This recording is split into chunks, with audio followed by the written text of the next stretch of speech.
Miroir, miroir, épisode 2. Bonjour à tous et à toutes. Aujourd'hui, je reçois une invitée de marque, Mona Chollet, journaliste au Monde diplomatique et écrivaine, auteure notamment de Beauté fatale, Chez soi et tout récemment de Sorcière. Donc, comme vous l'aurez sans doute deviné, avec Mona Chollet, on va parler de beauté, de l'industrie de la beauté, mais aussi de son impact sur la société. Bonjour Mona Chollet. Bonjour. Pour commencer, est-ce que vous pouvez vous présenter et nous expliquer comment vous avez eu l'idée de Beauté fatale, qui est sortie en 2012 ? Je suis journaliste déjà, je ne suis pas ni sociologue, ni philosophe, ni chercheuse, ni quoi que ce soit de ce genre-là. Donc, j'ai fait des études universitaires assez brèves, on va dire. Donc voilà, j'écris pas d'un point de vue d'universitaire ou de chercheuse. J'ai pas vraiment d'autorité de ce point de vue-là, mais les essais viennent un peu à partir d'interrogations personnelles, en fait, que j'essaye ensuite de prolonger, d'étayer, de partager avec les lecteurs. Donc, Beauté fatale, c'était vraiment un sujet qui me travaillait depuis très longtemps, c'est-à-dire que ça remonte à l'adolescence, en fait. J'étais vraiment une ado très travaillée par toutes ces questions-là, des normes de beauté. Enfin, j'étais très fascinée, en fait, par l'univers de la mode, des magazines. Je consommais de toute façon énormément de médias en général, de presse, mais aussi en particulier beaucoup de magazines féminins et de magazines de mode. Et du coup, mais ce sujet, en 2012, c'était pas un sujet dont on parlait énormément. Donc ça paraît quand même presque précurseur d'en parler en 2012. Oui, en fait, je l'ai fait à cause de ça, parce que j'avais l'impression qu'il y avait un manque.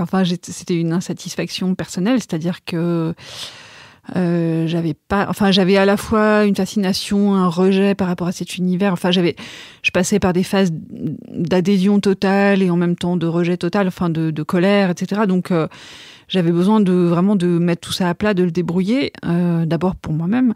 Et je trouvais rien, en fait, je trouvais pas de relais pour m'aider à faire ça. C'est-à-dire que il y avait pas vraiment je trouvais des choses très éparses, très partielles.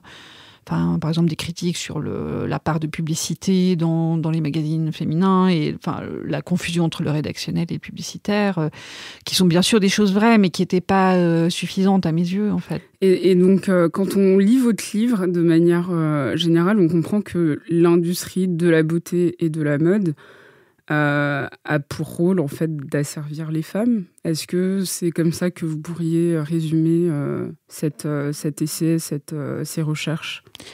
Je ne sais pas si je le résumerais comme ça. Il y a un mélange un peu étrange, parce que c'est vrai que ça fait quand même très longtemps que les femmes sont assignées à la beauté et inversement, depuis la nuit des temps, on va dire. Donc, évidemment, ça a pris une autre forme, une autre ampleur avec le capitalisme, la société de consommation, les médias qui vont avec. Donc, évidemment qu'il y a un lien, mais je ne sais pas si on peut...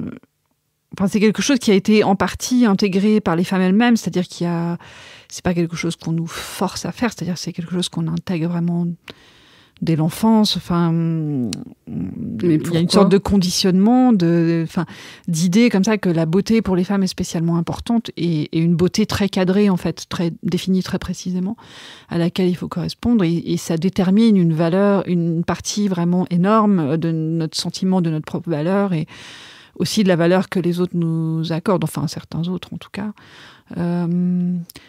Donc oui, je pense que l'industrie de la beauté relaye simplement et amplifie énormément ce biais dans la culture, en fait, qui lui préexiste.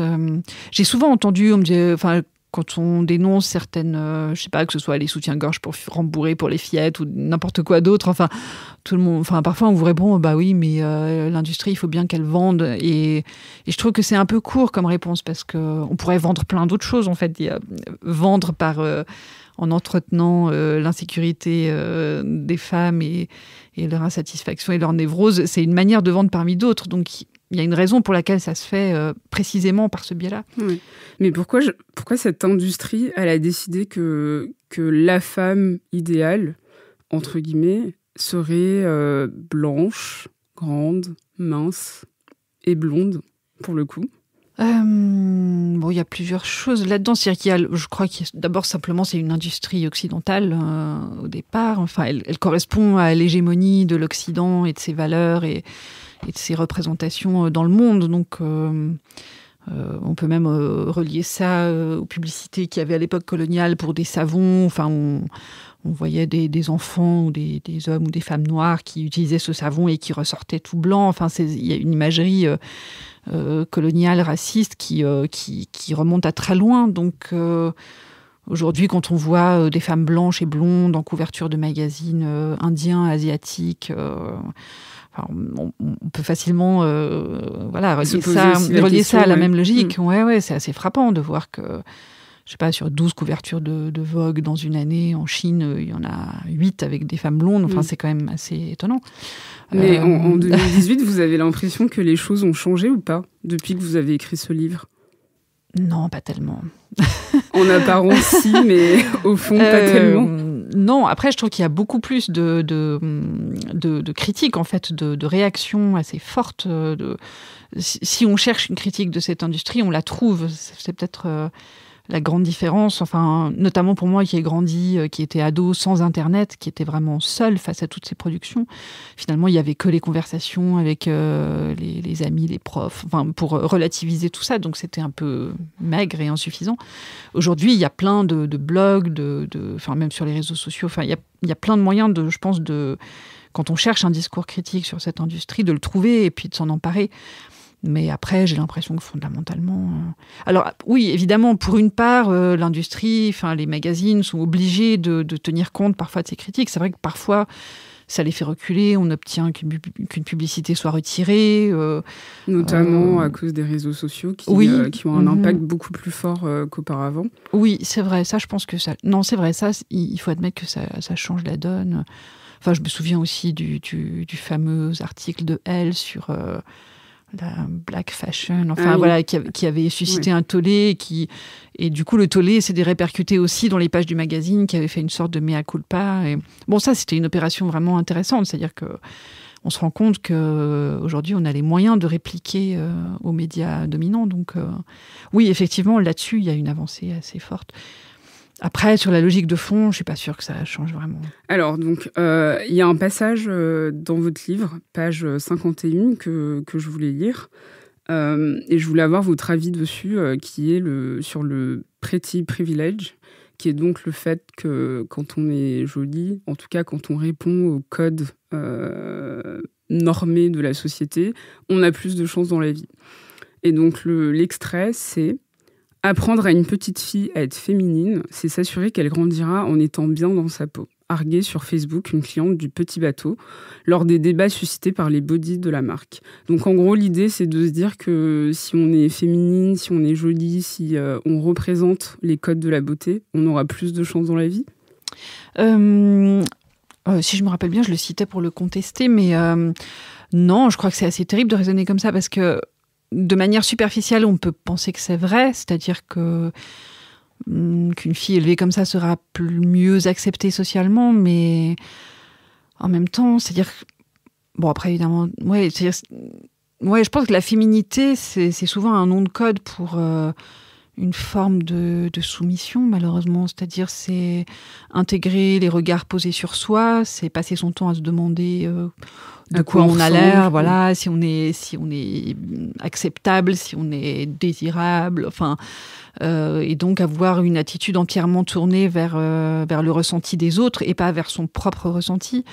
Et ça, je pense qu'au contraire, c'est quelque chose qui vous rend très faible, en fait, fondamentalement. C'est-à-dire que après, peut-être qu'effectivement, si on est plus attentive à ce qu'on ressent soi-même, si on s'en fiche un peu de à quoi on ressemble, mais qu'on se soucie plus de ce qui nous passionne, ce qui nous intéresse, si on est plus concentré sur sa perception des autres et pas sur la perception que les autres ont de nous, peut-être que ça peut un peu froisser au départ l'entourage, mais je pense que sur le long terme, c'est beaucoup plus solide. Ça permet de beaucoup mieux résister à beaucoup de choses. Je crois que cette attitude qu'on décrit comme féminine, c'est aussi une attitude qui rend très vulnérable à la manipulation, à l'intimidation. Donc, Mais est-ce que les autres, ce ne seraient pas les hommes ?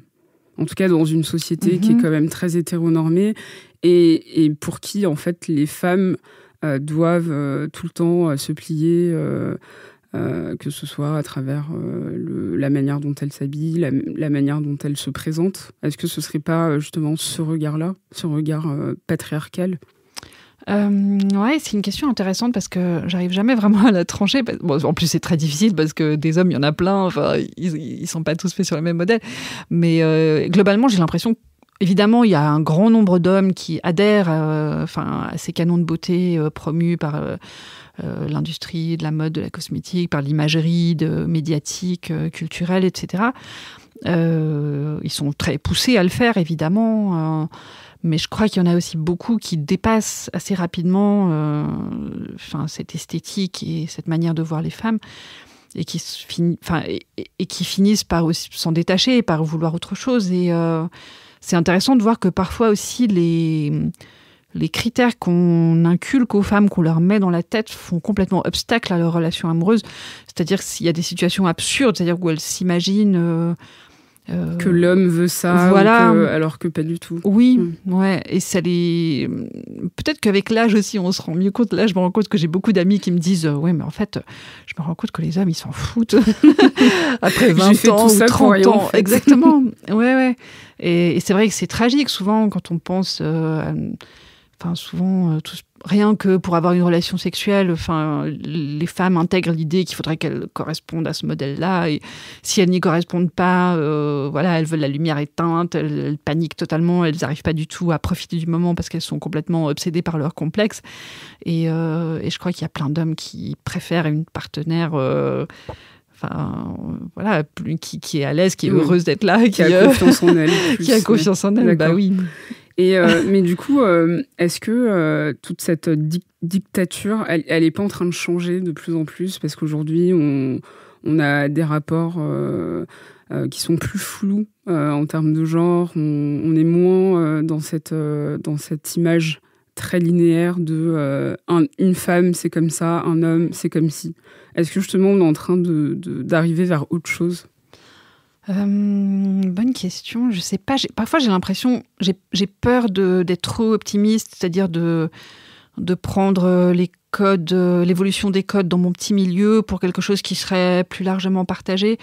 Et je crois qu'il y a beaucoup d'illusions là-dedans, en fait. Enfin, je crois qu'on se rend toutes compte quand on est avec nos amis, nos collègues dans nos milieux, on peut avoir certains codes et certaines visions des choses qui en fait sont complètement balayées dès qu'on se retrouve simplement à une réunion de famille ou dès qu'on se retrouve simplement un peu hors de notre milieu.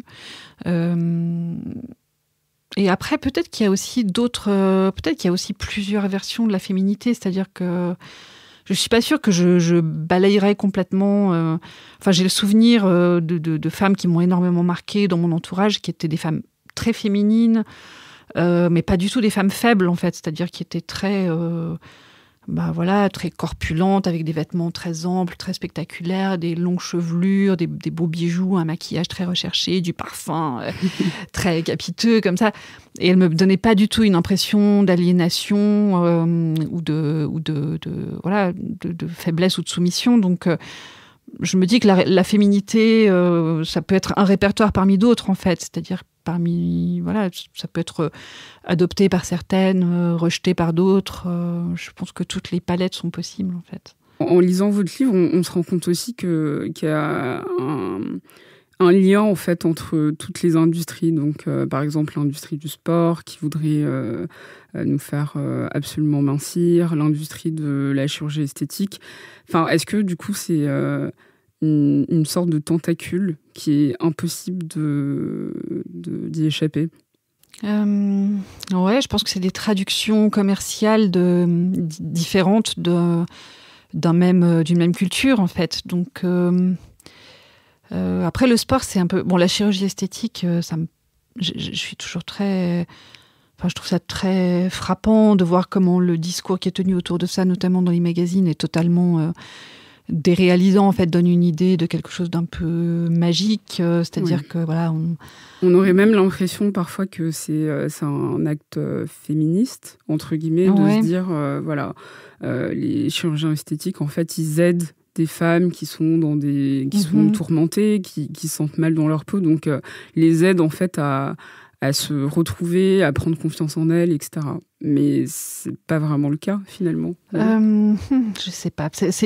J'aurais du mal, en fait, à donner un avis vraiment tranché, parce que je veux pas non plus l'exclure complètement. Enfin, peut-être que dans certains cas, ça rend effectivement service à des femmes. Peut-être que ça corrige un défaut qu'elles trouvaient vraiment très handicapant et que ça peut les libérer. Mais souvent...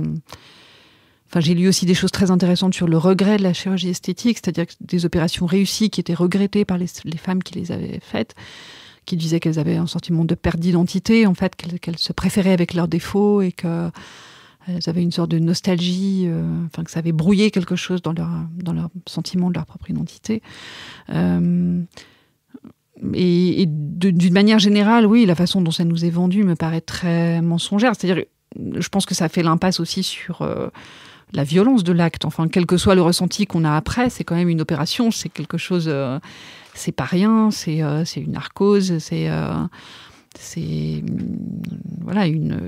taille dans la chair. Donc, je me méfie beaucoup des discours qui rendent ça anodin et qui font complètement l'impasse sur... la douleur, la violence intrinsèque de l'acte. D'ailleurs, dans votre livre, page 205, je cite « Non contents d'exploiter les peurs et les fragilités de leurs clientes, certains vont jusqu'à affirmer que leur activité est féministe, car elle permet aux femmes d'acquérir une meilleure estime d'elles-mêmes. » Ouais, c'est très ambigu, évidemment, parce que... Oui, peut-être que dans une société qui déteste les femmes, le fait de vous faire opérer vous donnerait une meilleure estime de vous-même, c'est possible. Mais peut-être qu'il faut se méfier de l'approbation sociale et ne pas forcément rechercher l'approbation sociale à tout prix. Enfin, je pense que ça peut être très... dommageable, en fait. Oui. Mais c'est difficile aussi dans une société où... Enfin, quoi qu'on fasse, en fait, on a l'impression que ça va pas. Ça veut dire que si on se maquille, si on aime la mode, ça va pas. Mais en même temps, si on se maquille pas, si on n'aime pas la mode, ça ne va pas non plus. Ouais. Et ce qui me frappe ces derniers temps, c'est aussi toute cette mode du retour au naturel où en fait, on pousse les femmes à sortir sans maquillage, à se trouver belles au naturel.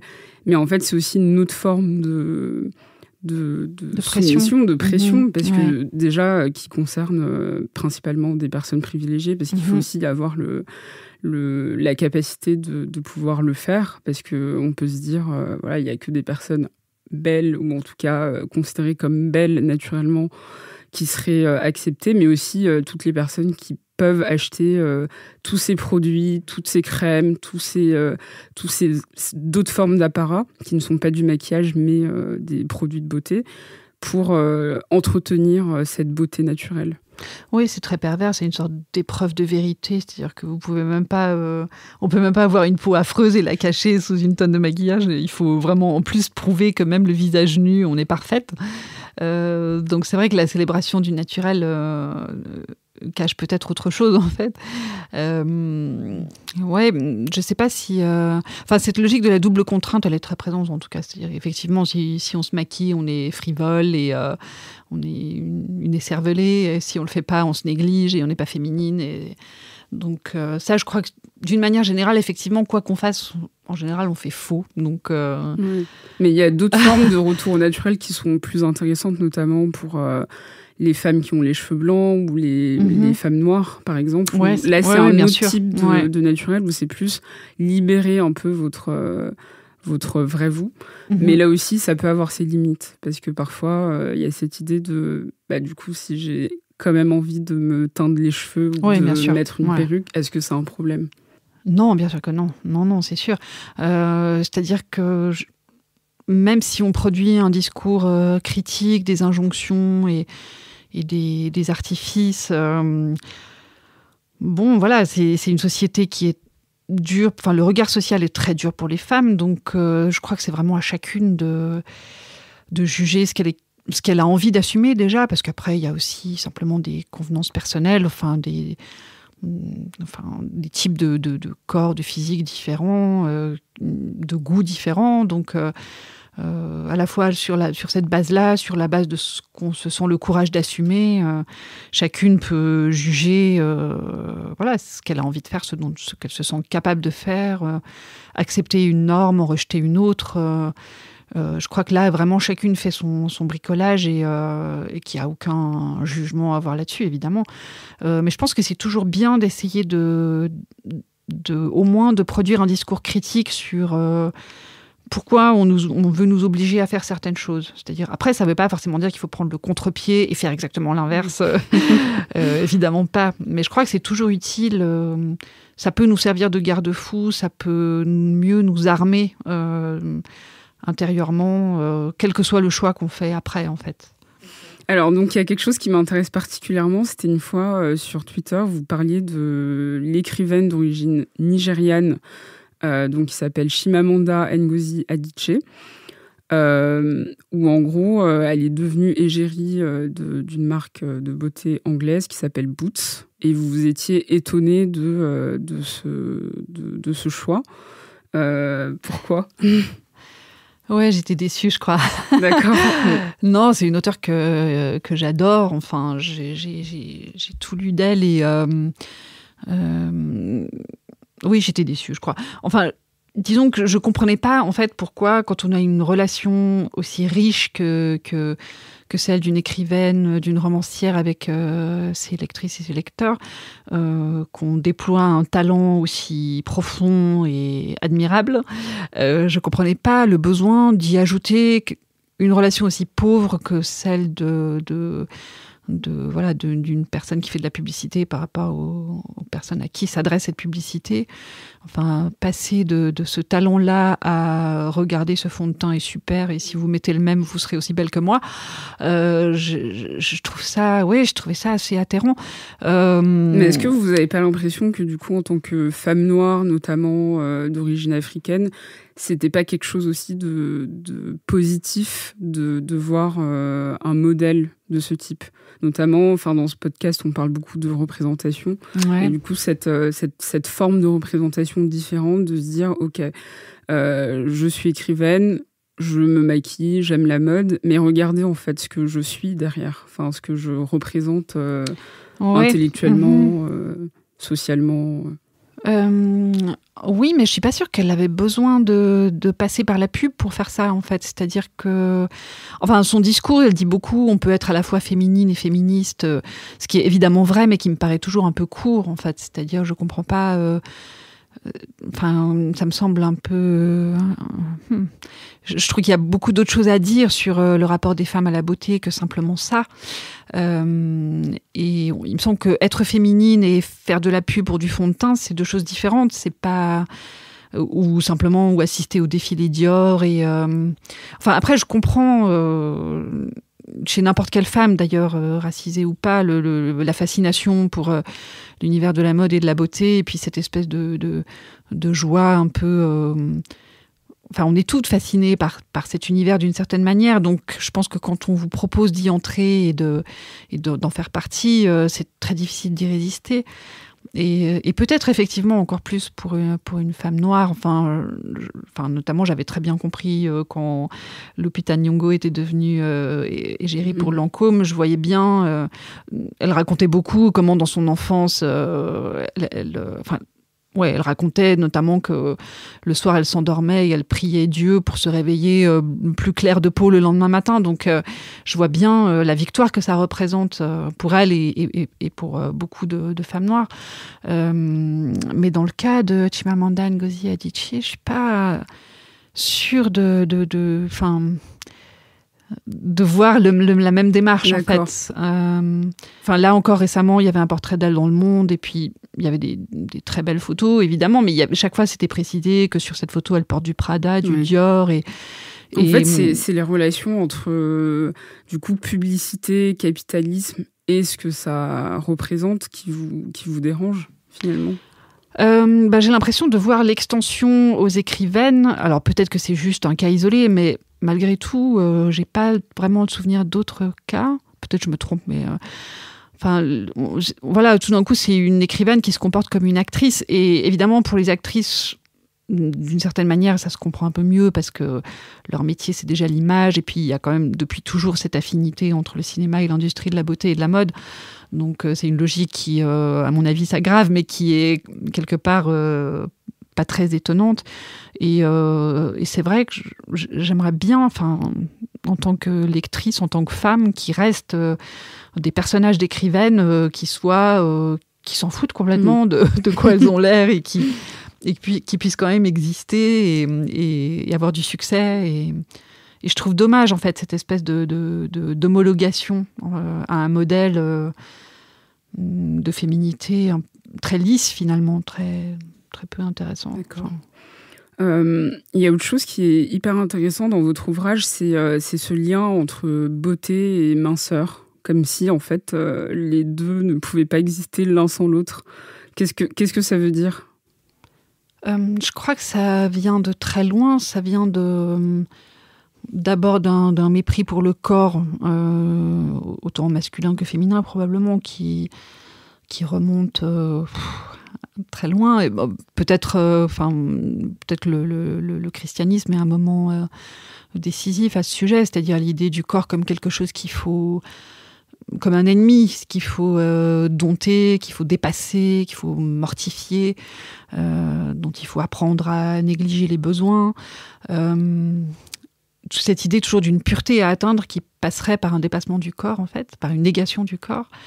Et je crois que chez les femmes, c'est encore plus fort parce que le fait d'avoir un corps a toujours été attribué aux femmes. Enfin, on voit bien, il y a des discours complètement haineux dans la tradition chrétienne sur de religieux, de curés qui estiment que les femmes sont répugnantes parce qu'elles ont un corps, comme si eux n'en avaient pas, en fait. Et du coup, je pense que on a une sorte de rapport assez violent. On hérite d'un rapport très violent à notre corps.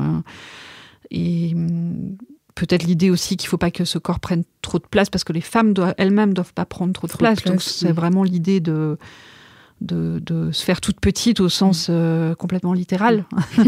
Et puis je crois que ça envoie un message de discipline, en fait. C'est-à-dire qu'on est une femme qui sait tenir sa place, en fait, à tous les sens du terme, et voilà, qui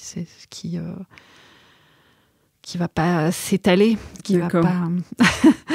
À votre avis, quel est le futur de tout ça ? Des dictats, de cette pression, en fait, qu'on met aux personnes, mais notamment aux femmes. Vers quoi ça tend, à votre avis ? Je sais pas trop. Évidemment, c'est toujours difficile à dire, mais c'est vrai que moi, la nouveauté apportée par Internet m'a vraiment beaucoup frappée parce que j'ai l'impression d'avoir connu les deux systèmes, en fait, et vraiment, je trouve qu'avec, c'est tellement mieux. Enfin, il y a simplement le fait de pouvoir mettre en circulation ses propres images et potentiellement les diffuser très largement.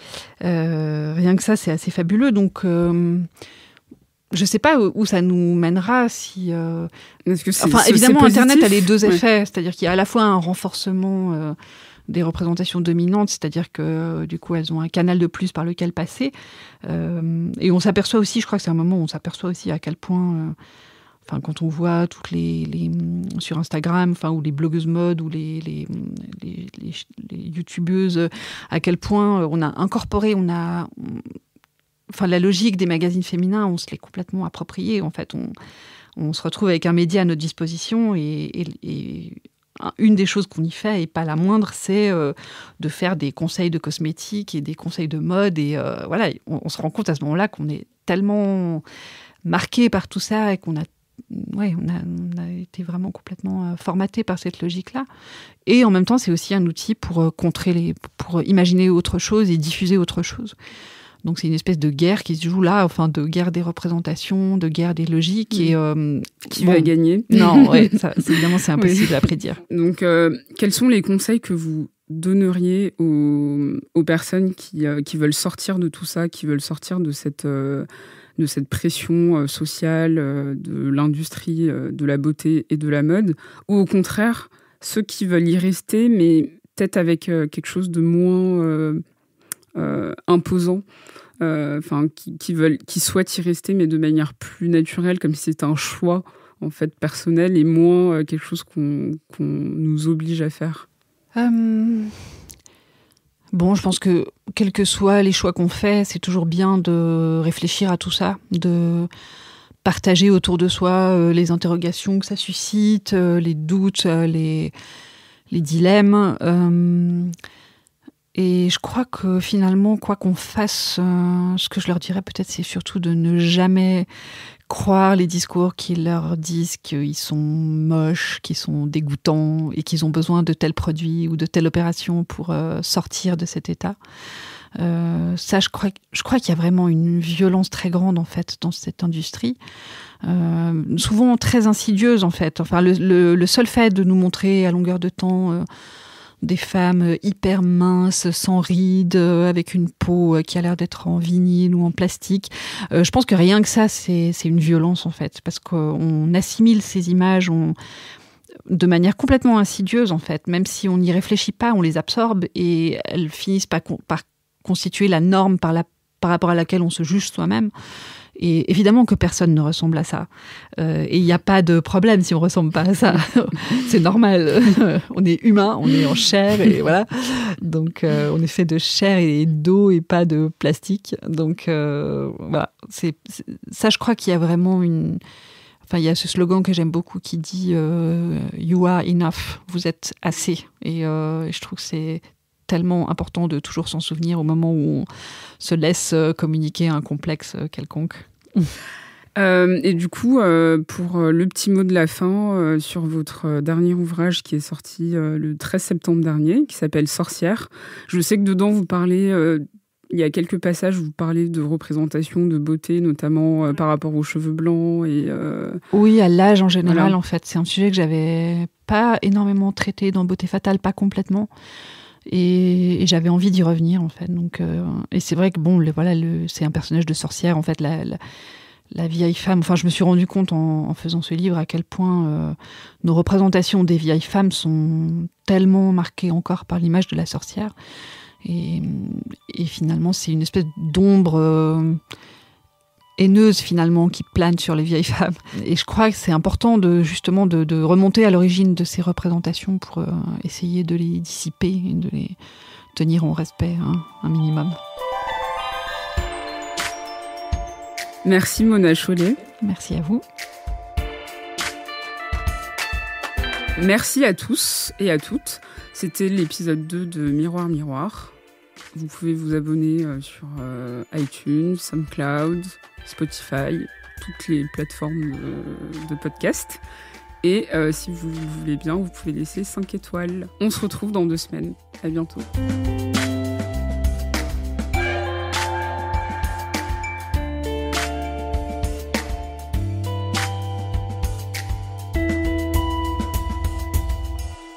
Binge. Attendez, avant de partir, je voulais vous parler d'un podcast que j'aime beaucoup, beaucoup, qui s'appelle Les couilles sur la table, présenté par Victoire Tuaillon. Salut Victoire. Salut Jennifer, merci, c'est cool que tu m'écoutes. Est-ce que tu peux nous dire pourquoi c'est si important de parler des hommes, des masculinités, de tout ça ? En une phrase, c'est important parce qu'en fait, on parle jamais des hommes en tant qu'hommes. On fait toujours comme si les hommes, c'était des êtres humains universels, alors qu'ils sont aussi construits par des normes sociales et que c'est important de les examiner pour pouvoir être plus libres. Donc si ça vous intéresse, ça devrait vous intéresser. Les couilles sur la table, c'est un jeudi sur 2 sur Binge Audio et sur toutes les applis de podcast. Merci Jennifer. Binge.